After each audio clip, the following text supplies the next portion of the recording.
The Hells Angels biker saw the little girl cornered near the frozen creek, and his retaliation sent fear across the woods. Hello everyone. Before we begin today's story, I have a small favor to ask. Please hit subscribe and turn on the notification bell so you never miss our channel's new videos. It's quick, free, and the best way to support us in bringing you more dramatic stories. Your support means the world to us. Where are you watching from? Drop your city or country in the comments below. Thank you very much. Now let's dive into the story. The woods were silent, blanketed by a thick layer of snow that shimmered beneath the pale light of the moon. The only sound that could be heard was the crunch of boots pressing through the snow and the distant rumble of an engine as a lone biker made his way down the narrow trail. His leather jacket was worn, his face a map of hard-lived years, and his mind far from peaceful. Jake Reaper Morrison had been on the road for hours, riding his Harley-Davidson through the cold, seeking a moment of solitude after a long ride with his brotherhood. But as he neared the frozen creek, something unusual caught his attention. A soft cry broke through the otherwise still night, a sound so fragile it barely reached his ears over the wind's howl. Jake slowed his bike, instinctively scanning the area. Then, through the haze of falling snow, he saw her. A little girl, no more than 7 or 8, was trapped in the snow near the edge of the creek. She was surrounded by a group of older men, their faces obscured by the shadows of the trees, but their intentions were clear. The girl, frozen in fear, was backed into a corner, her tiny hands pressed against the ice, trembling as the men closed in. Jake's heart skipped a beat. The biker's instincts kicked in. Without a second thought, he revved his engine, tearing through the snow toward the group. He had no idea who they were, but the sight of that helpless little girl sent a wave of anger through him. The men turned in surprise, their faces hardening when they saw Jake approach, his motorcycle roaring like a beast in the night. But Jake wasn't the type to back down. He had spent years as a Hell's Angel, living by a code that demanded respect and loyalty. He didn't need to think twice about standing up to anyone who threatened an innocent. As he skidded to a halt in front of the girl, the men hesitated for a moment, sizing him up. But Jake's reputation spoke louder than words. With one swift motion, he kicked the kickstand down, his massive frame towering over the scene. His cold eyes locked with theirs, and without a word, he stepped forward, his boots crunching through the snow as he approached the men. The air between them grew tense. The men backed up, clearly intimidated by the biker's presence, but Jake wasn't about to let them off that easily. His voice, low and gravelly, cut through the cold night air like a blade. "You'll leave her alone." Now, the men, realizing they were outmatched, took a step back, their faces filled with resentment. But Jake didn't care. He knew that his retaliation wasn't just for the girl. It was for every person who had ever been pushed around, for every innocent who had ever been victimized by those who thought they could get away with it. The group of men reluctantly turned and fled, disappearing into the woods as Jake stood there, his chest heaving, his fists clenched. As the last of the men disappeared into the dark trees, Jake turned toward the little girl. She was still sitting there, frozen in place, her wide eyes full of fear.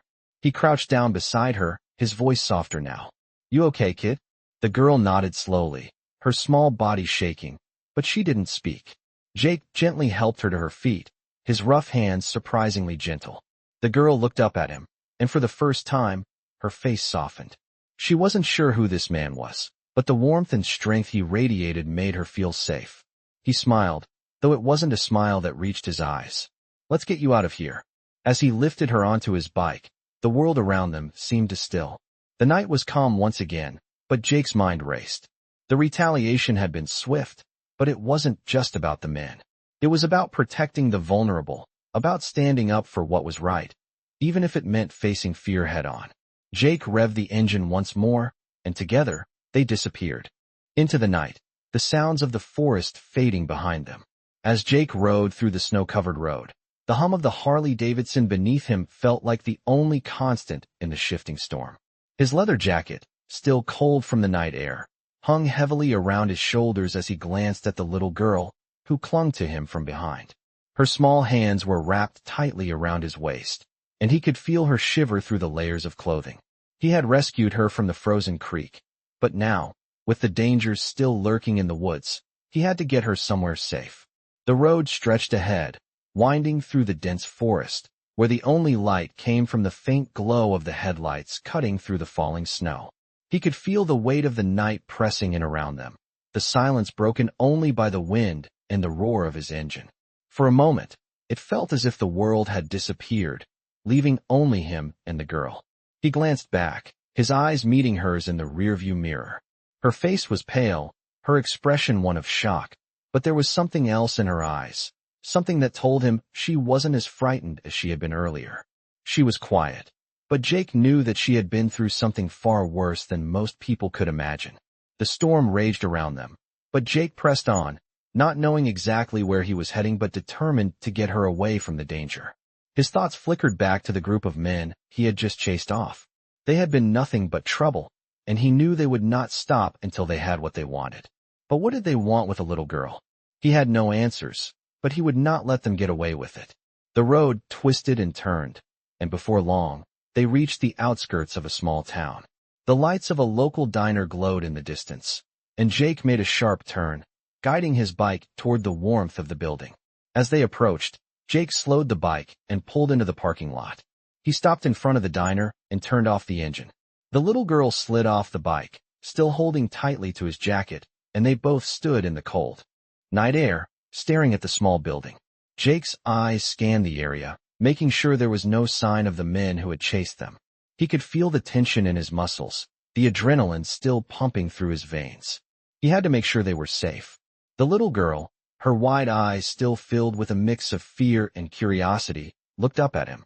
"Are we safe here?" she asked in a small voice, her words barely audible over the howling wind. Jake nodded, though he wasn't entirely sure himself. "For now, we are," he said, his voice low and steady. "Let's get inside. We'll figure things out." The two of them walked toward the diner, their boots crunching in the snow. As they entered, the warm glow of the lights and the smell of food filled the air.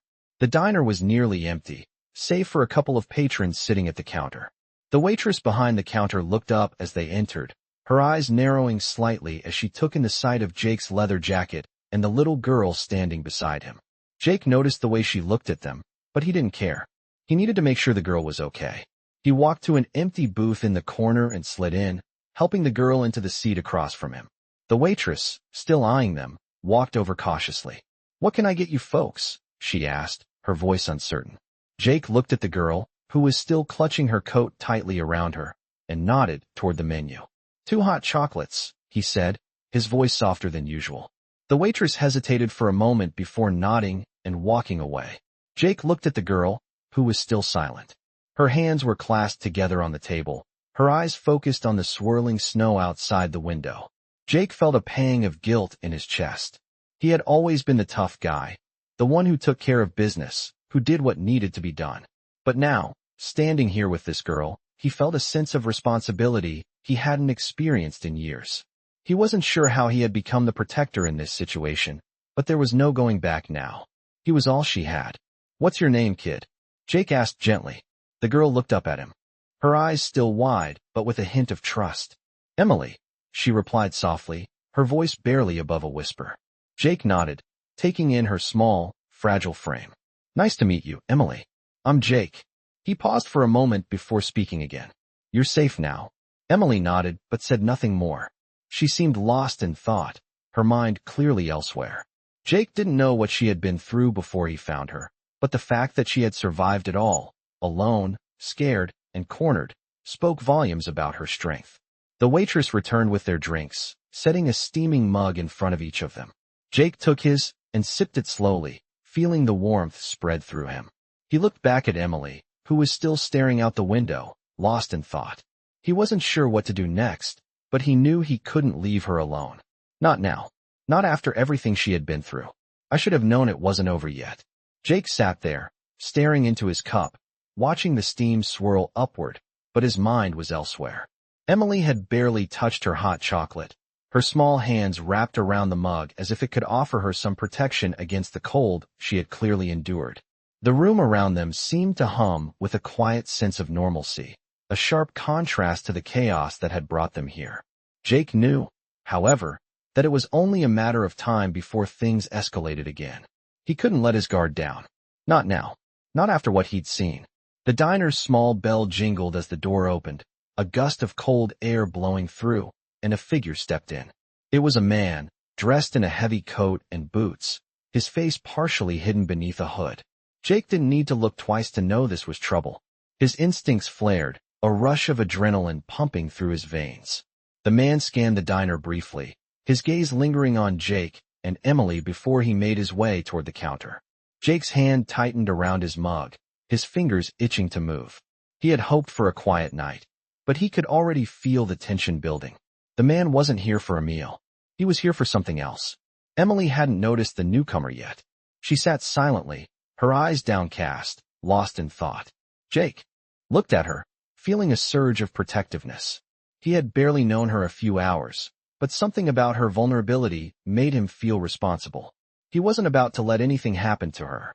Not on his watch. The man took a seat at the counter, his back to them. He ordered a coffee, and Jake could hear the low murmur of their conversation as the waitress handed him the cup. The man didn't look like much, but Jake had learned long ago not to underestimate anyone. His eyes flicked toward the window, scanning the empty parking lot outside. The storm had intensified, snow falling in thick sheets, making the world outside feel like an endless white void. It was the perfect cover for trouble. Emily shifted in her seat, and Jake snapped his focus back to her. She caught his eye and gave him a faint, uncertain smile. "Is it going to be okay?" she asked quietly, her voice barely audible over the hum of the diner. Jake nodded, though a small part of him wasn't sure. "Yeah, we're safe here for now." He could see the doubt in her eyes. She didn't believe him, and he couldn't blame her. She had been through too much, and he was no fool. He knew danger was never far away. The man at the counter had turned his head slightly, glancing toward them. Jake's instincts screamed at him to act, but he remained still, trying not to draw attention. The man's eyes flicked between Jake and Emily, a look of recognition passing over his face. That's when Jake knew. This wasn't a random encounter. They were being watched. A cold knot twisted in Jake's stomach. He had hoped to put some distance between them and the men in the woods, but clearly, someone was still hunting them. The man finished his coffee and stood, dropping a few bills on the counter before turning toward the door. Jake's eyes followed him, but before the man could leave, the door swung open again, and another figure entered. This one was larger, more imposing. A second wave. Jake's hand instinctively moved to his jacket, where the handle of his knife was tucked under his sleeve. But then something strange happened. The man didn't come straight toward him. Instead, he made his way to the far corner of the diner, where he began speaking with the first man. Their conversation was too quiet for Jake to hear, but he could tell from the way the second man's eyes kept darting toward him that they weren't talking about the weather. The tension in the diner was thick, and Jake knew he had to make a decision. He looked down at Emily, who had finally placed the mug down and was now looking nervously at the two men. Her face was pale, her eyes wide with fear. Jake could see her hands trembling slightly, and a pang of guilt hit him. She had already been through so much, and now, here they were, stuck in the middle of it again. He stood up slowly, offering her a reassuring smile, though he wasn't sure if he believed it himself. "Stay here," he said quietly, his voice low enough for only her to hear. "I'll be right back." He wasn't about to let them get away with whatever they were planning. Not while Emily was here. Not while she was still so vulnerable. As Jake approached the counter, he kept his steps deliberate, trying to seem nonchalant. But every fiber of his being was on alert. The two men at the counter noticed him immediately, their eyes narrowing. Jake could feel their hostility, but he didn't flinch. He didn't show weakness. The first man, the one with the hood, spoke first. "You got a problem?" he asked, his voice low but dangerous. Jake leaned in slightly, his voice steady. "No problem. Just trying to enjoy a quiet night. But you seem to be making it hard for me." The second man stepped forward, his bulk filling the space between them.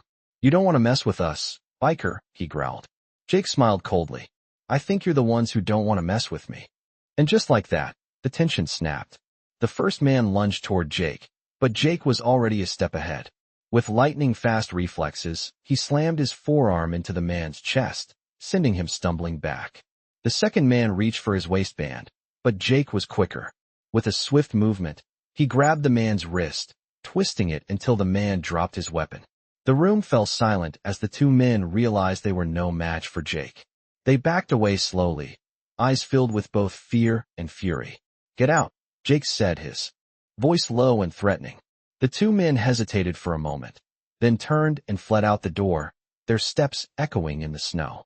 Jake stood there for a moment, breathing heavily, his adrenaline still pumping. He turned back to Emily, who was watching him with wide eyes. "It's over," he said softly, though he couldn't shake the feeling that it wasn't. "Not yet." The cold wind howled through the cracks in the diner's door as Jake sat back down across from Emily, his body still tense from the confrontation outside. The sound of the storm outside seemed to press against the walls of the small diner, but in here, it was warm, almost too warm after the freezing cold of the woods. Emily was staring into her cup of hot chocolate, her small fingers wrapped tightly around the mug, and for the first time since they'd met, she wasn't trembling. Jake studied her for a moment, wondering how much she had been through before he found her. She was so young, but there was a strength in her, something deeper than the fear he had seen in her eyes earlier. Something that told him she had survived worse. Emily looked up, meeting his gaze, her eyes still wide but softer now, a trace of gratitude mixed with something else, something Jake couldn't quite place. She opened her mouth as if to speak, but then hesitated, her words caught somewhere between uncertainty and relief. "Why did you help me?" she asked quietly, almost as if the question had been on her mind the whole time. Jake paused, unsure of how to answer. The truth was, he hadn't really thought about it. The moment he saw her cornered, something inside him had snapped. It was instinct. It was just what he did. But why? Why did it feel different this time? He had faced danger countless times in his life. He had fought, he had taken lives, and he had seen people in need before. But this time, it felt personal. He leaned back, looking out the window at the snow swirling in the night. "I don't know," he said finally, his voice rough. "I guess. I just couldn't leave you there." Emily didn't respond immediately. She just stared at him for a moment, and Jake could see her mind working, trying to make sense of what was happening. He could tell she didn't fully trust him yet. How could she? He was a stranger to her, a man with a past she couldn't possibly understand. He was no hero, but for some reason, helping her felt like the right thing to do. "Thank you," Emily said at last, her voice small but steady. "I don't know what would have happened if you hadn't come." Jake nodded, but before he could say anything else, a sudden knock on the diner door made both of them jump. The waitress, who had been busy cleaning the counter, looked up, her face turning pale. "Who's out there at this hour?" she muttered to herself. Jake's eyes flicked to the door, his instincts immediately on high alert. He didn't need to hear the knock again to know that this was no ordinary visitor. The man from earlier, the one who had entered the diner after the confrontation, was standing just outside the door now, his silhouette barely visible through the frost-covered glass. His presence alone was enough to make Jake's muscles tense, his fingers instinctively curling into fists. The man's demeanor had changed the moment he saw Jake. His hostile energy had been replaced with something more calculated. Jake could feel the tension building again, the same unease that had haunted him since the moment he saw the group of men in the woods. He wasn't leaving until he got some answers. "You two stay put," Jake said, his voice low but firm. "Stay quiet. I'll handle this." Emily opened her mouth to protest, but Jake cut her off with a look, his gaze sharp. There was no time for discussion. The man outside had already begun walking toward the door. Jake stood slowly, trying to move as casually as possible, but his mind was racing. Every part of him screamed that this wasn't just a random encounter. The man wasn't here by accident. He was looking for something, or someone. Jake walked toward the door, his boots echoing on the diner's wooden floor. As he reached for the handle, he glanced back at Emily one last time. She was watching him with wide eyes, her face pale again. It was clear that she felt the weight of the situation too.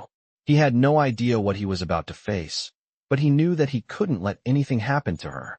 The door creaked open, and the man stepped inside. He was tall, broad-shouldered, with a face that was partially hidden beneath a thick scarf and hood. His eyes were cold, calculating, and when they locked onto Jake, there was no mistaking the hostility in them. Jake didn't flinch. "You looking for something?" Jake asked, his voice even, but his hand was already resting on the knife tucked under his jacket. The man didn't answer immediately. He just stood there, sizing Jake up, his eyes flicking toward the booth where Emily was sitting. "Just wondering if I'd find what I was looking for here," the man said finally, his voice low and dangerous. Jake's gut tightened. He wasn't just here for answers. He was here to make sure no one would get in his way. Well, you found me, Jake said, stepping forward, his posture shifting into something more protective. And I suggest you turn around and walk out before this gets messy. The man smirked, taking a slow step toward Jake. I don't think you understand. You're not in control here. You don't get to decide what happens next. Jake's heart raced, but his face remained calm. He had been in worse situations. This wasn't the first time someone had tried to intimidate him. You really want to test that? Jake asked, his voice low, the threat clear in his tone. The man paused, his eyes narrowing as he sized up Jake. For a moment, it seemed like the two were locked in some kind of silent standoff. Then, without warning, the man turned on his heel and walked back toward the door, his footsteps heavy and deliberate. This isn't over, the man muttered as he left. Jake watched him go, his mind still racing. He turned back to Emily, who had been watching the whole exchange in silence. It's not over, Jake said quietly, more to himself than to her. But it will be soon. I don't know how long we'll have, Jake thought as he stood by the door, watching the man disappear into the night. His mind was racing, trying to piece together what had just happened. The man had left without a fight, but something in Jake's gut told him that it wasn't over yet. It couldn't be. He turned back to Emily, still sitting at the booth, her eyes locked on him with a mix of fear and curiosity. Jake knew that this wasn't the time for answers. Not yet. But he couldn't leave her alone in this, not after everything that had happened. He needed to protect her. He needed to make sure that no one would come after her again. The storm outside raged on, the wind howling louder as if to echo the chaos swirling in Jake's mind. He rubbed his hands over his face, trying to shake off the fatigue that was settling in. This was supposed to be a quick stop, a moment of peace. Instead, it had turned into something far more complicated. You okay? Jake asked softly, his voice steady, but his eyes betraying the tension he was feeling. Emily didn't answer immediately. She just stared at him, her fingers still wrapped around her mug, her small form sitting stiffly in the booth. She was trying to hold it together. Jake could see that, but he knew the truth. The little girl had been through more than anyone should have to face in a lifetime. And she was still just a kid. I'm fine, Emily finally said, her voice small but firm. I'm just scared. Jake nodded, his heart aching for her. He couldn't imagine what she had been through before he found her. The fear in her eyes was a reflection of everything she had endured. It's okay to be scared, Jake said gently. But you're safe now. I'll make sure of it. Emily didn't look convinced, but she nodded slowly, as if she was trying to convince herself as much as him. Jake could see the wheels turning in her head. She was trying to process everything that had happened, and it wasn't easy. He knew that feeling all too well. The weight of the world had crushed him once, and it had almost taken everything from him. But he had found a way to keep going. And now, he had to do the same for her. As he stood there, watching the snow fall outside, a sudden realization hit him. He wasn't just protecting Emily. He was protecting himself too. Protecting the part of him that had been buried for so long. The part that still cared, still wanted to fight for something good. The part that had almost been lost to the darkness. But that was before he met her. That was before Emily came into his life, and suddenly, everything felt like it mattered again. The diner door creaked open, and the bell jingled as another figure stepped inside. Jake immediately tensed, his muscles coiling in readiness. The figure was tall and broad-shouldered, his face obscured by a thick scarf. But Jake recognized him immediately. The man from earlier. He was back. Jake's hand instinctively went to the knife under his jacket, his body bracing for what was to come. Emily, sensing the shift in the air, looked up at him with wide eyes. What's happening? She whispered, her voice trembling again. Stay here, Jake said, his voice low and calm. I'll handle this. Don't worry. He didn't give her a chance to protest before he was on his feet and walking toward the man who had just entered. The man turned his head, his eyes locking with Jake's as he stepped further into the diner. His movements were slow, deliberate, as if he knew Jake was watching his every step. You're persistent, Jake said, his voice cool and controlled. The man didn't answer right away. He simply took another step forward, his eyes narrowing. You don't know what you've gotten yourself into, do you? The man said, his voice gravelly, with a hint of menace. Jake didn't flinch. I've been in worse, he said, his gaze unwavering. But you're running out of time. Get to the point. The man smiled, but there was no humor in it. "You're not getting away with this," he said quietly. "You're on borrowed time, biker. You don't get to protect her. Not when we've got bigger plans." Jake's eyes narrowed, his mind already processing the threat. "Who's we?" he asked, his voice low, deadly serious. The man just grinned, as if Jake's question was a joke. "You'll find out soon enough," he said, before turning and walking toward the door. Jake's blood ran cold. The man had given him nothing. No answers. Just more questions. Jake didn't hesitate. He followed the man outside, his boots crunching on the snow as he stepped into the cold night. The man was already walking away, his figure barely visible through the falling snow. Jake quickened his pace, determined to get to the bottom of this, to make sure Emily was safe. He wasn't going to let her be dragged into whatever this was. Not while he still had breath in his body. The man didn't notice Jake approaching until it was too late. With one swift move, Jake grabbed him by the shoulder, spinning him around to face him. The man's eyes were wide with surprise, but he quickly masked it with a sneer. "You think you can intimidate me?" he growled. Jake didn't answer. Instead, he slammed the man against the side of the diner, his hand tightening around the man's throat. "I'm not here to intimidate," Jake said, his voice low and cold. "I'm here to end this." The man struggled, but Jake's grip was unrelenting. "You're messing with the wrong people," the man spat. "We'll come for you. You won't stop us." Jake tightened his grip, his eyes narrowing. "I'll stop you before you get the chance," he said, his voice filled with fury. With one final shove, Jake pushed the man away, sending him stumbling into the snow. The man growled but didn't make another move. Instead, he turned and disappeared into the night, leaving Jake standing there, his fists clenched. He knew this was only the beginning. They weren't going to give up. Not now. Not ever. I stood there in the thick snow, staring after the man as he disappeared into the woods. The cold wind bit through my jacket, but the chill I felt had nothing to do with the temperature. I had made a mistake. I'd let him go. That might be a decision I'd regret later. But right now, I had to focus on keeping Emily safe. That was the only thing that mattered. I turned back to the diner, where Emily was waiting. Her small figure was still at the booth, staring out the window, her face pale and drawn. She hadn't spoken much since I had confronted the man outside. She was quiet, but I could tell she was scared. How could she not be? She had been through hell already, and now it seemed like her nightmare was far from over. I opened the door to the diner, the bell chiming softly above me as I stepped inside. Emily didn't look up at first, but I could see her tense when she heard the door open. Slowly, she turned her head and met my gaze. There was something different in her eyes. The fear was still there, but it had been replaced with something else. Something harder. "Did you get him?" she asked, her voice steady but tinged with curiosity. I nodded slowly, pulling off my gloves and sitting down across from her. "I did. For now." Emily's eyes flickered with a mix of relief and confusion. "What does that mean? What's going to happen now?" Her question hit me harder than I expected. What was going to happen now? I had no answers. The truth was, I didn't know how deep this went. I didn't know who these people were, or what they wanted. But I did know one thing.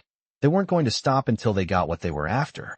And as long as Emily was with me, I was their target too. The waitress came over, breaking the silence between us.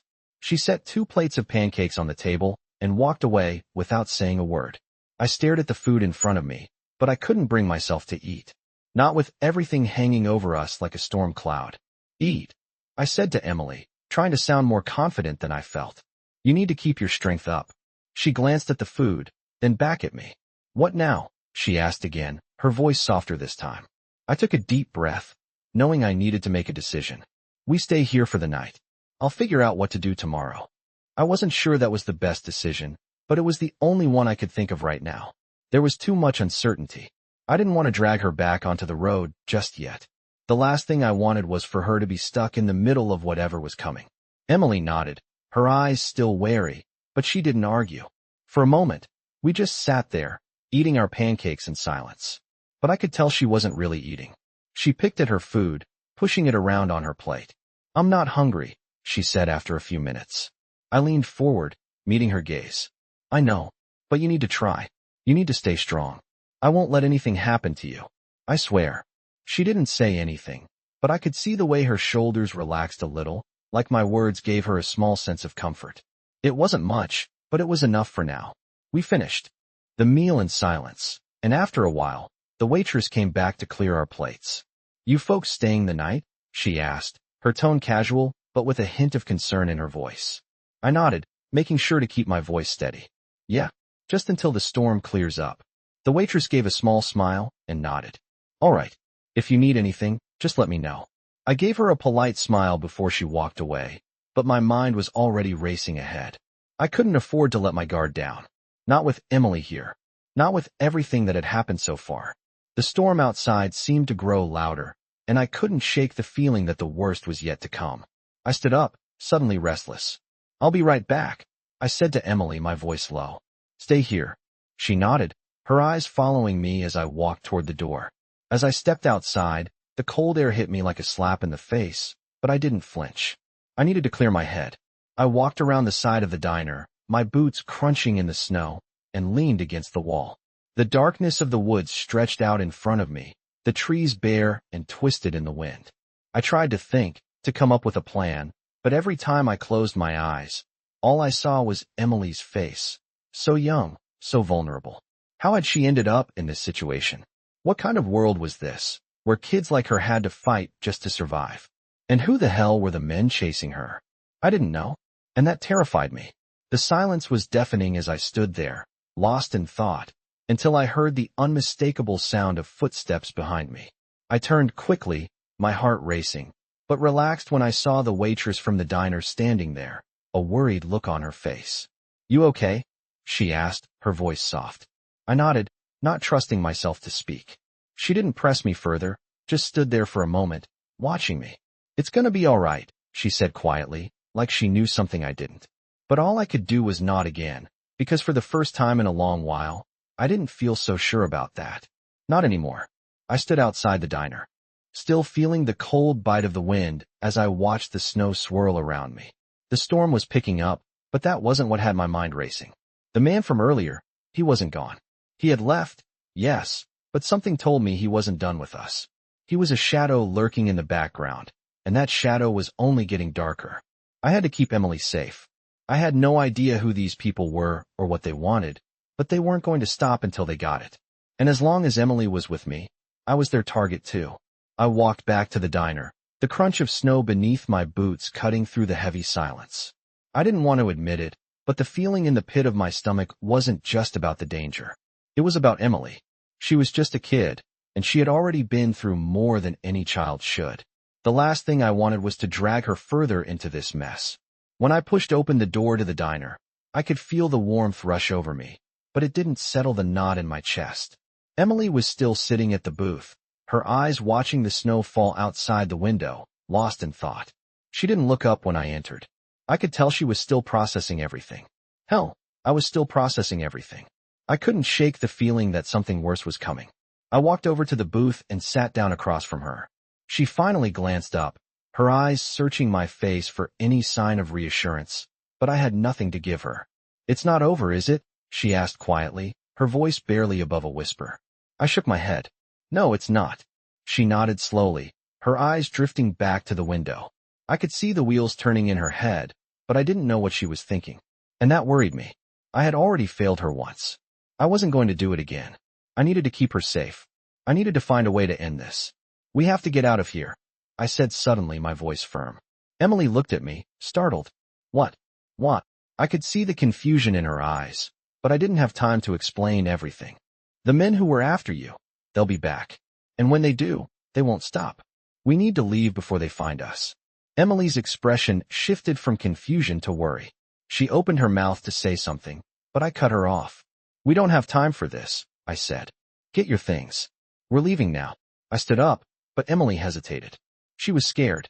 I could see it in the way her shoulders were slumped, the way her eyes darted around the room like she was looking for some way out. "Jake," she whispered. "Where will we go?" I didn't know. I had no plan. But I couldn't tell her that. "I don't know yet," I said, my voice low. "But we'll figure it out. Just trust me." She looked up at me for a long moment, her gaze searching. Then, slowly, she nodded. "Okay." We gathered our things quickly. There was no time to waste. We had to move fast. I could feel the weight of every second that passed. The diner was quiet, The only sound the hum of the heating system and the distant storm outside. It felt like the calm before the storm, and I wasn't sure how much longer we had before things got worse. Emily was ready. She had grabbed her jacket and slipped it on, her small hands fumbling with the zipper as she moved toward the door. I kept my eyes on the entrance, scanning for any sign of movement. When I reached the door, I paused. I knew I couldn't leave without making sure we weren't being followed. But it was too late. The door opened, and I froze. A figure stood in the doorway, his silhouette barely visible through the falling snow. It was the same man, the one who had threatened us earlier. His eyes locked onto mine, and for a split second, time seemed to freeze. I was already in motion, my hand reaching for the knife at my side, but I didn't make it in time. The man stepped forward, his footfall heavy on the wood floor. "Leaving so soon?" he asked, his voice low and mocking. I didn't answer. I didn't have to. The man wasn't here for conversation. He was here to finish what he had started. Without warning, he lunged toward me, but I was ready this time. I sidestepped, grabbing his wrist, and twisting, sending him crashing into the counter with a grunt. The man was fast, but I was faster. He recovered quickly, but I could see the hesitation in his eyes now. He wasn't sure if he should keep fighting, and that was my chance. I moved before he could react, taking him by surprise with a quick jab to his stomach. The air rushed from his lungs, and he stumbled back, his breath ragged. "You made a mistake," I growled, my hand still gripping his shirt. He winced, trying to push me away, but I wasn't letting go. "This ends now." The man's eyes darkened, his expression changing from shock to anger. "You think you've won?" he spat, his voice trembling with fury. "This is just the beginning." I didn't give him a chance to finish. With one swift motion, I shoved him back, sending him flying into the corner. He crashed against the table, but he didn't get up. I turned around to see Emily, standing just a few feet away, her eyes wide with fear. She didn't speak, but I could see the question in her eyes. "Let's go," I said, my voice steady despite the chaos around us. I turned and led her out the door, my mind still racing. I couldn't stay here any longer. Not with him still out there. Not with the storm closing in. We had to keep moving. For Emily. For both of us. I couldn't shake the feeling of unease as we walked away from the diner. The storm was relentless, its fury whipping through the night as if nature itself was in on the chaos.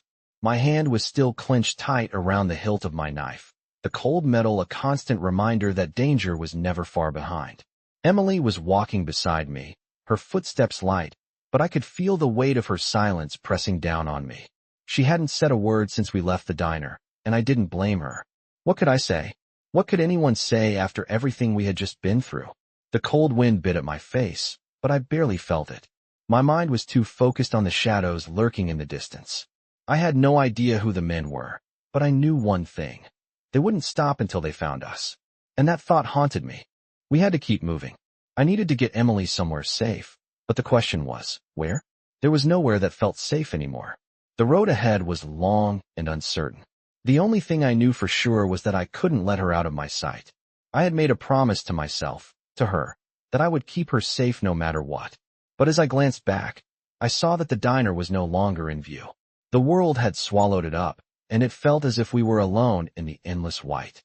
"Jake." Emily's voice broke through my thoughts, soft and hesitant. I turned to face her, surprised that she had spoken. She wasn't looking at me, her eyes focused on the ground. "What is it?" I asked, trying to keep my voice steady.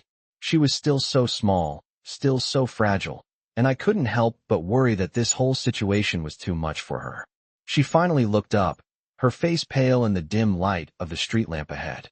"Are we going to be okay?" she asked quietly. Her question cut through me like a knife. I didn't know how to answer. How could I promise her that everything would be fine when I didn't even know what we were up against? "I'm doing everything I can to make sure we are," I said, trying to sound more confident than I felt. "Just stick with me, okay? We'll figure this out together." She nodded slowly, but I could see the doubt in her eyes. She was scared. Hell, I was scared too. The night had grown darker, the wind biting deeper into my skin. We had to find shelter, and fast. I glanced around, my eyes scanning the empty road. There was a small gas station a few miles up, and that seemed like the best option. At least there, we could figure out our next move. I turned to Emily. "We're heading to that gas station up ahead. Stay close to me, all right?" She nodded, but I could see that she wasn't fully trusting me. She was a smart kid, and she knew better than to trust anyone blindly. Hell, I didn't blame her. I wouldn't trust me either if I were in her shoes. But we didn't have time for second-guessing. We had to keep moving. As we walked toward the gas station, I couldn't shake the feeling that we were being watched. The hairs on the back of my neck stood up, and I instinctively reached for the knife at my side. My eyes flicked over my shoulder, scanning the shadows, but there was nothing. No one. It was just the wind and the snow. But the feeling wouldn't go away. We reached the gas station, and I pulled open the door, letting the warmth inside rush over us. The smell of stale coffee and old paper towels hit me immediately, and I couldn't help but feel a brief sense of relief. It wasn't much, but it was something. A small victory in a world that seemed to be against us. The man behind the counter looked up as we entered, his eyes narrowing slightly when he saw us. I could tell he wasn't used to customers at this hour, especially not ones who looked like we had just stepped out of a storm. I kept my distance, trying to seem casual, but I could feel the tension in the air. "You folks need something?" the man asked, his voice gruff. I nodded. "Just some gas, maybe some supplies, and a place to stay for the night." The man didn't say anything at first. He just looked us over, his gaze lingering on Emily for a second longer than I was comfortable with. But then, he nodded slowly, his eyes shifting to the back of the store. "There's a room in the back. You can stay there if you need it." "But you didn't hear it from me." I raised an eyebrow, suspicious. "What's the catch?" The man shook his head. "No catch. But you better be careful. People around here don't like strangers, especially ones who look like they've been in a fight."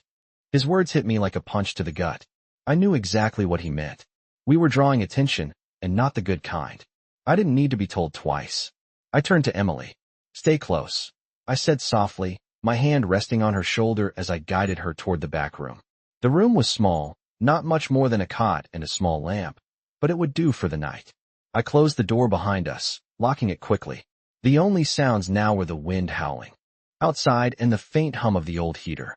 Emily sat down on the cot, her eyes wide, but she didn't speak. I knew she had a lot on her mind, but she wasn't saying anything.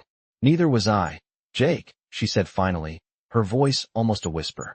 "What happens now?" I didn't know how to answer. I didn't know what was going to happen next. But what I did know was that I would protect her. I would do whatever it took to keep her safe, even if it meant sacrificing everything. "Now," I said, my voice steady but low, "we rest. Tomorrow, we figure out how to stop this. We don't give up. Not now. Not ever." She nodded slowly, her eyes filled with uncertainty, but for the first time in a long while, I saw something else in her eyes. Hope. And that was all I needed. I woke up to the sound of wind rattling against the window, the storm still howling outside, and the low hum of the heater doing little to keep the cold at bay. The room smelled faintly of stale air and dust, but it was shelter. It was quiet. And, for the first time in what felt like forever, I let myself breathe. I glanced over at Emily, still curled up on the cot, her small figure hidden beneath a threadbare blanket. The faint light from the cracked window cast shadows across her face, and despite everything, she looked peaceful in her sleep. I stood up slowly, careful not to wake her, and crossed the room. I needed to think. I needed a plan. I knew the danger wasn't over. The man from the diner, he wasn't just a random threat. He was part of something bigger, something I had yet to fully understand. Whoever they weren't just after Emily. They were after both of us. And if I didn't make a move now, we were as good as dead. I glanced over at Emily again. She was just a kid. She didn't deserve this. Hell, no one deserved this. I couldn't fail her. I wouldn't. I went to the small window and peered out into the thick snow. The gas station was silent. No cars. No movement. But I couldn't shake the feeling that someone was out there, watching. I pulled the curtain back gently and scanned the perimeter. Nothing. But the sense of being watched lingered, pressing down on me like a weight. I couldn't afford to let my guard down. Not for a second. I heard the sound of the door creaking open, and my heart skipped a beat. I spun around quickly, my hand instinctively going to the knife at my waist. Emily stirred in her sleep, but I didn't have time to wake her. The door opened fully, and I froze. It was the waitress from the diner. Her face was pale, and her eyes flickered nervously from side to side. She glanced toward Emily, then back at me, clearly unsure of what to say. "You're still here," I said, my voice low but steady. "I thought you'd be long gone by now." She hesitated, then nodded slowly. I had to make sure you two were all right, she said in a voice barely above a whisper. You didn't seem like the kind of people to cause trouble, but, she trailed off, glancing out the window again, her eyes darting nervously. But what? I asked, stepping toward her, my hand still on the knife, just in case. She swallowed hard, then took a deep breath, her voice shaking. They're looking for you. Both of you. I clenched my jaw. It wasn't a surprise, but hearing it from her made it feel real. Who? I asked, my voice tight with tension. I don't know, but they've been asking around. People are talking. She looked over at Emily again, her expression softening. You're not safe here. I'm not saying I'm helping you, but you need to get out. Now. My mind raced. I didn't know who she was talking about or how much danger we were truly in, but I couldn't take any chances. I needed to get Emily to safety. How long do we have? I asked, my voice steady but full of urgency. Maybe an hour. Maybe less. They'll be coming for you soon, she replied, her voice trembling. I didn't waste any more time. I turned toward Emily, who was still sleeping, unaware of the danger approaching. I moved quickly to her side, shaking her gently. Emily, wake up, I said, my voice low but firm. She stirred, blinking sleepily, then froze when she saw the look on my face. What's wrong? She asked, her voice shaky with fear. We need to go, I said, moving quickly to gather our things. Now. Her eyes widened in panic. What's going on? I didn't have time to explain. I'll tell you later. Just trust me. I grabbed my jacket and slipped it on, pulling her up from the cot. The waitress stepped aside, allowing us to move past her. The back door, she said, her voice barely a whisper. Go out the back. I'll keep them busy for a little while. I nodded, not trusting myself to say anything. Thank you, I muttered, the words feeling too small for the enormity of what was happening. I grabbed Emily's hand and led her to the back door. It creaked open slowly, the cold air hitting us immediately as we stepped into the alley behind the diner. The wind was fierce, and the snow was falling harder now, thick sheets of it swirling in every direction. I looked around, but there was nothing in sight. Still, I couldn't shake the feeling that we were being watched. Where are we going? Emily asked, her voice small but filled with fear. We're getting out of here, I said, pulling her forward, not knowing where we were going, but knowing we couldn't stay here. I glanced over my shoulder at the diner, then back at Emily. She was holding onto me tightly, her small hand wrapped around my wrist, and I could feel the fear radiating off her. I hated that I couldn't promise her things would be okay. I hated that I didn't have all the answers. But I couldn't afford to think about that now. We had to keep moving. Stay close, I said, my voice firm. Don't look back. Just keep moving. As we moved further into the night, I could feel my heart pounding in my chest, the weight of every step heavier than the last. We didn't have much time, and the storm was only getting worse. I could feel the adrenaline still coursing through my veins as Emily and I moved through the night, the cold wind cutting through the thick layers of our clothing. Every step was calculated, every sound amplified by the stillness of the storm. The snow continued to fall, thick and heavy, and the world around us felt like it had disappeared into a white void. My eyes scanned the surroundings constantly, looking for any movement, any sign that we were being followed. I wasn't taking any chances. The back alley behind the diner was deserted, just as I'd hoped, but that only made me more suspicious. It was too quiet, too easy. We were supposed to be on the run, always on the move, but something about the way the night had unfolded made it feel like we were walking straight into a trap. I couldn't shake that feeling. Where are we going?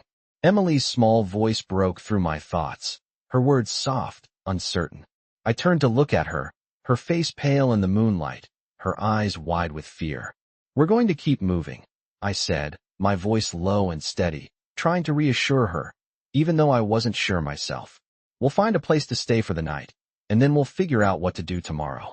She nodded, but the doubt in her eyes was clear. She was scared, and I didn't blame her. Hell, I was too. We hadn't been out of danger for a second since the moment I'd found her, and I knew that as soon as I let my guard down, it would all fall apart. I couldn't let that happen. Not to her. Are they still looking for us? She asked quietly, her voice barely above a whisper. The question caught me off guard. She was smart. This kid, sharper than I had given her credit for. Yes, I said honestly. But we won't let them catch us. We're not going to stop. I didn't know where we would go, but I knew we couldn't stay here. We couldn't stay in the same place for too long. The danger was closing in, and I had to keep her safe. As we reached the edge of the alley, I stopped and listened, my senses on high alert. The sound of distant footsteps reached my ears, sharp and quick. They were too heavy to be the wind. Someone was coming. I grabbed Emily's hand, pulling her close to me as I pressed my back against the cold brick wall of the diner. My heart was pounding in my chest, and I could feel the tension building, my body ready to react at any second. The footsteps grew louder, then suddenly stopped. I held my breath, waiting for what felt like an eternity.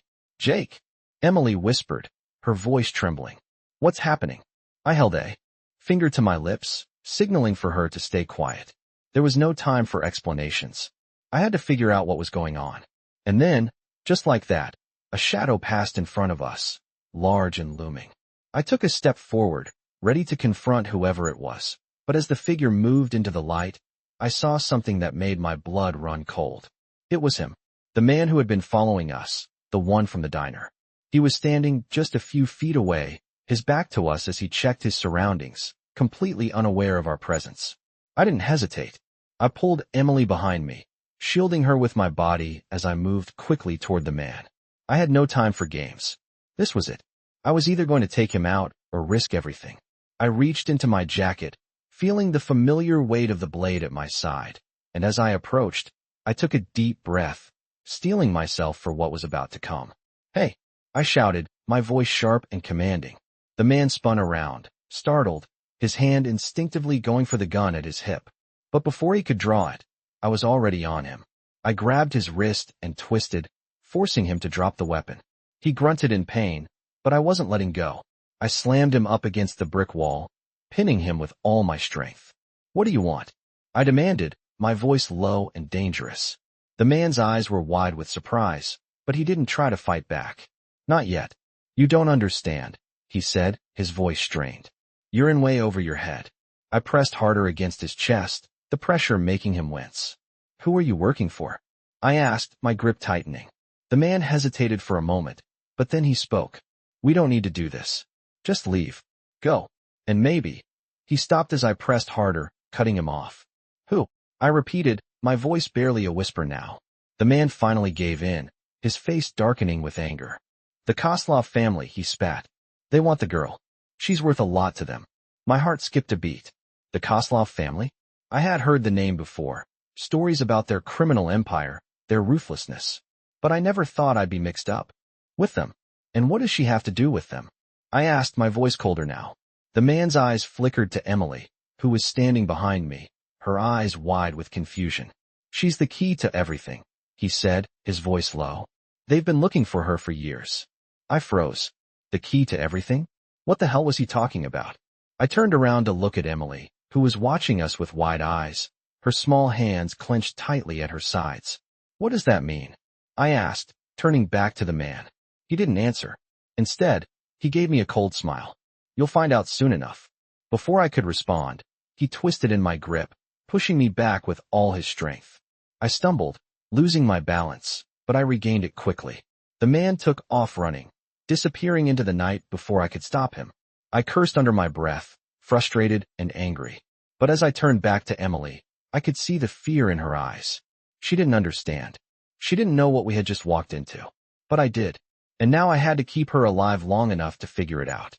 I didn't know how much time had passed, but as the sound of the wind picked up again, I knew that staying in one place for too long wasn't an option. I had to keep moving. The man's words echoed in my head. The Koslov family. They were after Emily.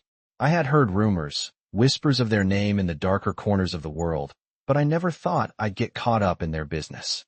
I was a Hell's Angel, not a damn criminal mastermind.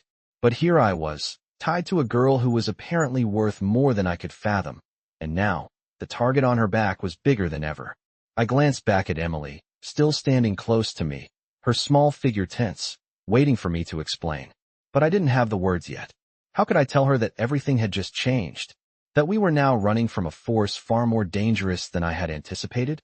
"We have to keep moving," I said, trying to keep my voice calm, even though every fiber of my being screamed for me to act.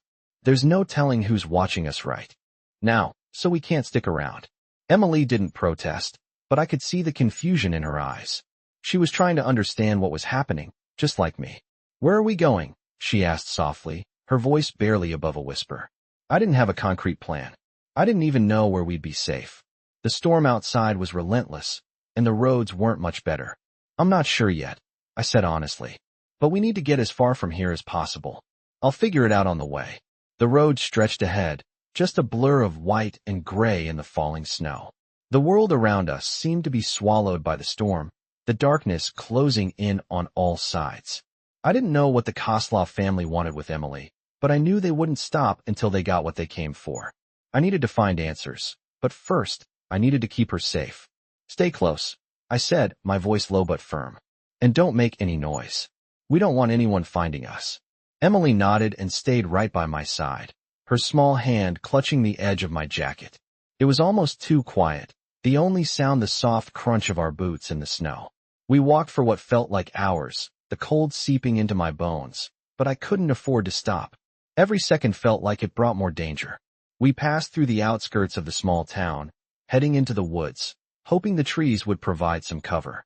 But my mind was a whirlwind of thoughts. How was I going to protect her? Where could we hide? Who else was involved in this? I looked around, constantly scanning the area, but the storm made everything harder. The darkness of the woods stretched out before us, the trees thick and twisted, their branches like skeletal hands reaching out into the sky. It felt like we were walking deeper into a trap, but there was no turning back now. I turned to Emily, her face pale in the dim light. "You doing okay?" I asked, trying to sound reassuring. She didn't answer right away, her eyes focused on the ground as she walked beside me. Finally, she looked up at me, her eyes wide with fear. "Jake," she said quietly, "are we going to be okay?" I stopped, walking for a moment, my heart heavy. How could I promise her that everything would be fine? How could I lie to her like that? But I couldn't leave her hanging. I had to give her something to hold on to. "We're going to make it," I said, my voice steady, though I wasn't sure I believed it myself. "I won't let anything happen to you." She nodded slowly, but I could see the doubt in her eyes.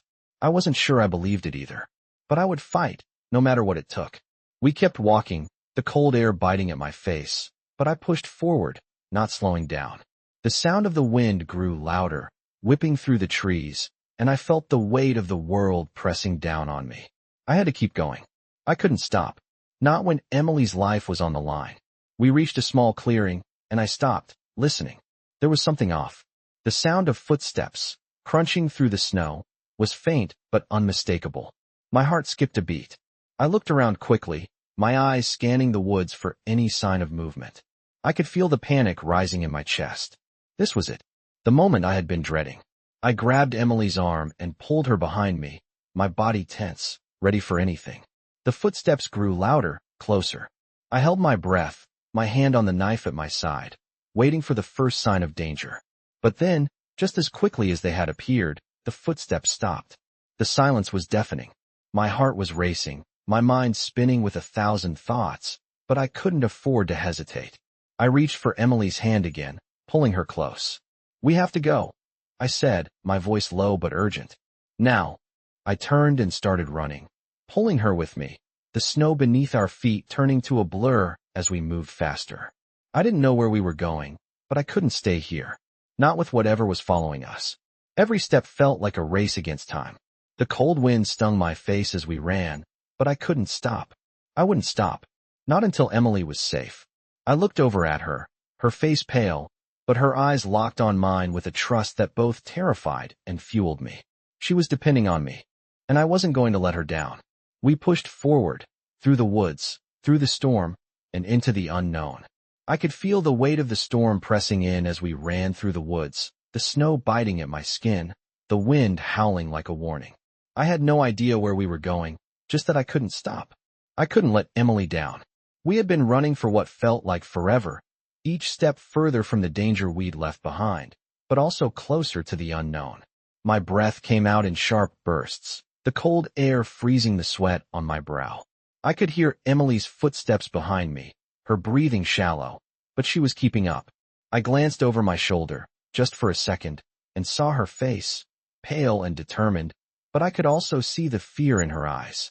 She was scared, and I hated that she was having to live through this. It wasn't supposed to be like this. I was supposed to protect her. The sound of crunching snow broke through the silence, and I froze, my body tense.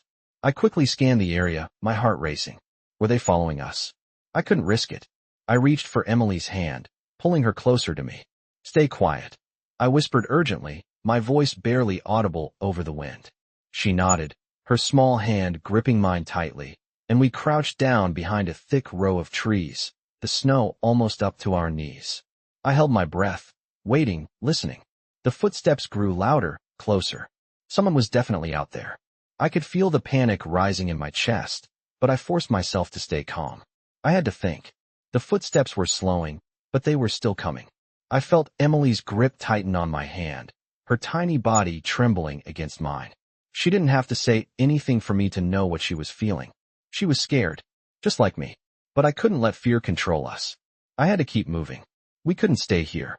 I looked around, my eyes darting over the trees, searching for a way out, when I saw a faint light in the distance. A cabin. I didn't know if it was abandoned or if anyone was inside, but it was our best shot. Come on, I whispered, tugging Emily gently. We have to move. We didn't waste any time. We got up and started moving toward the cabin, my eyes scanning every shadow, every rustling branch, ready for anything. The footsteps behind us had stopped, but I couldn't let my guard down. They could be waiting, watching. As we neared the cabin, I slowed my pace, my eyes fixed on the door. It was a small, run-down structure, the kind you'd expect to see in a remote area, far away from civilization. The snow had piled up around it, almost burying the porch. I tried the door, and it creaked open. I hesitated for just a moment before pushing it further. The inside was dark, but there was enough light coming in through the cracks in the walls to see a little. I stepped inside first, keeping my back to the door, then motioned for Emily to follow. Stay close, I said softly, my voice barely above a whisper. Emily nodded and stepped inside, her small feet making no noise on the creaky floorboards. The cabin smelled musty, like it hadn't been used in years, but it was better than the freezing woods outside. I closed the door behind us, my eyes scanning the small space. There wasn't much to see. Just old furniture, some overturned chairs, and a dusty fireplace in the corner. It looked abandoned, but I wasn't ready to let my guard down. We'll stay here for the night, I said, my voice calm but firm. We'll figure out what to do in the morning. Emily nodded and sat down on the floor, hugging her knees to her chest. I could see the exhaustion in her face, the fear still there, but something else too. Something that made me think she was holding it together better than I was. She was strong, stronger than I gave her credit for. I walked over to the window, peering through the cracks in the wood. The storm still raged outside, but there was no sign of movement. No one was following us, at least, not yet. I let out a long breath, trying to calm the anxiety that had been gnawing at me since we ran. Emily needed rest. She needed a break from everything that had happened. But I couldn't stop thinking about what the man had said. The Koslov family. They weren't just a bunch of random criminals. They were something bigger, something more dangerous. And they were coming for us. I turned back to Emily, who was staring at the floor, her face pensive. I could see the weight of it all in her eyes. You okay? I asked, sitting down beside her. She didn't look up right away, but I could see her lips moving, like she was trying to find the right words. Finally, she spoke. Do you think they'll come for us? Her voice was small, fragile, but it hit me like a punch to the gut. I didn't want to lie to her. I don't know, I said honestly, my voice rough. But I'll keep you safe. I promise. She nodded, but I could see the doubt in her eyes. I didn't blame her. I had no idea how I was going to protect her from this. But I had to try. I had to keep her alive. I stood up again, pacing the small cabin. I couldn't sit still. Not now. Not with everything on the line. I had to figure out what to do next. The Koslov family. They wanted Emily, and I was going to make sure they didn't get her. I looked back at Emily, who had curled up on the floor, her eyes closed now, exhausted from everything. I walked over and sat down beside her, my mind still racing. I had no plan, no way of knowing what would happen next. But for now, we were safe. And that had to be enough. I sat there in the quiet darkness of the cabin, the storm still raging outside. But inside, everything felt suffocatingly still. Emily was asleep on the floor, her small form curled up under the thin blanket I had found in the corner. She needed rest. She had been through too much, and she was still just a kid. I couldn't stop thinking about everything that had happened, everything that was still waiting to happen. The Koslov family. Their name lingered in my mind like a curse. The power, the ruthlessness. And now they were after Emily. After her. I couldn't let that happen. I couldn't let them take her from me. The storm outside was nothing compared to the storm inside me. I was running out of time. I needed a plan, but every time I tried to think of one, the fear for Emily kept pushing it out of my mind. I had to protect her. That was the only thing that mattered. But I knew that eventually, they'd find us. I didn't know how much longer we could keep running. My thoughts were interrupted by the sound of Emily stirring on the floor. I turned toward her, my eyes softening. She looked so small and fragile, and I felt a pang of guilt in my chest. I had promised her I'd keep her safe, but the weight of the world was pressing down on me. I didn't know how much longer I could keep her out of harm's way. Jake. Her voice was quiet, uncertain, and I could hear the fear still in her tone. She was awake. I moved to her side, crouching down so I was eye level with her. Hey, you okay? I asked softly. She nodded slowly, but I could tell she was still scared. I'm just tired, she said, her voice barely above a whisper. I know, I said, reaching out to gently tuck a lock of her hair behind her ear. You've been through a lot. We both have. She looked up at me then, her big eyes filled with a mix of confusion and something else, trust. Will we be safe here? She asked. I didn't know how to answer that. The truth was, I couldn't promise her that we'd be safe. I didn't know what the future held. I had no answers. I had no plan. But I couldn't show her that. Not now. For now, I said, forcing a smile that didn't reach my eyes. But we need to stay on the move. We can't stay in one place for too long. She nodded again, and I could see her trying to hold it together, just like I was. I stood up and looked around the cabin once more, my eyes scanning the darkness outside the window.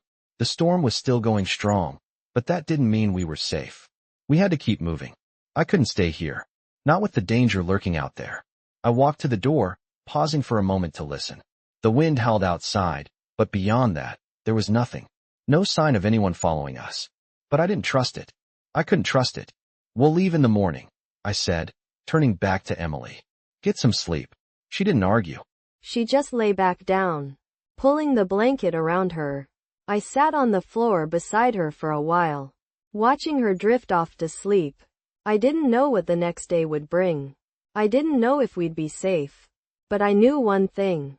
I wasn't going to let anything happen to her. As the hours passed, I stayed awake, keeping watch, my mind spinning with 1,000 thoughts. The storm outside was louder now, the wind crashing against the walls of the cabin. But I couldn't shake the feeling that something was coming. It wasn't just the storm. It was them, the Koslov family. I had no idea how much time we had left, but I knew it wasn't much. I had to act, and I had to act fast. The morning came far too soon. The pale light of dawn creeping through the cracks in the cabin's walls. I stood up, stretching the stiffness out of my limbs, and walked over to Emily, who was still asleep. She looked peaceful for the moment, but I knew it wouldn't last. I had to keep her safe. I had to get her out of here. I grabbed my jacket and walked to the door, peeking out through the small gap in the window. The storm had let up a little, but the ground was still covered in thick snow, and the air was bitterly cold. I could see the tracks we had made last night, fresh and clear. No one had followed us here. But that didn't mean they weren't out there. I had no time to waste. I turned back to Emily. Time to go, I said gently. She stirred, rubbing her eyes, and sat up. Are we leaving already? She asked, her voice still thick with sleep. Yeah, I said. We need to keep moving. We can't stay here too long. I helped her to her feet, and we gathered what little we had. The cabin was small, but it had given us shelter, even if only for a short while. I glanced around once more before closing the door behind us. The outside world was cold, unforgiving, but I didn't have a choice. We had to keep going. As we stepped out into the snow, I felt the weight of the journey ahead. I didn't know where we were going. I didn't know how much longer I could protect Emily. But I did know one thing. I wouldn't stop. Not until she was safe. I couldn't promise her that everything would be okay, but I could promise her this. I would never give up. Not ever.